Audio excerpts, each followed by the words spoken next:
સંત મૂળદાસ નરસિંહ મહેતાની હરોળના જાણીતા સંત કવિ છે. તેમનો જન્મ ભારતના ગુજરાત રાજ્યના જૂનાગઢ જિલ્લાના ઉના તાલુકાના આમોદરા ગામે લુહાર જ્ઞાતિમાં થયો હતો. તેમના પિતાનું નામ કૃષ્ણ અને માતાનું નામ ગંગાબાઈ હતું. ગોંડલના લોલંગરી બાપુ તેમના ગુરુ હતા. જામનગરના રાજા જાંબ રાવળે પણ તેઓને પોતાના ગુરુપદે સ્થાપ્યા હતા અને કંઠી પણ બંધાવી હતી. અમરેલીમાં તેમનો આશ્રમ અને ત્યાં જ તેમની સમાધિ પણ આવેલી છે. એક વખત રાતના સમયે આશ્રમ પાસે એક સ્ત્રી કૂવામાં પડવા માટે આવી.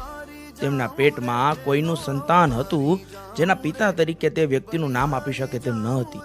મહાત્માએ તેને મરતા અટકાવી અને પિતા તરીકેનું પોતાનું નામ આપવા જણાવ્યું. બીજાનું કલંક પોતાના ઉપર લઈ લીધું. આ વાત જાહેર થતા અમરેલીના લોકોએ અવળા ગધેડે બેસાડીને તેમને શહેર આખામાં ફેરવ્યા. બાદમાં સત્ય બહાર આવતા માફી પણ માંગવામાં આવી. તેઓના કેટલાક ભજનો અને ગીતો આજે પણ જાણીતા છે અને ઘરે ઘરે ગવાય છે.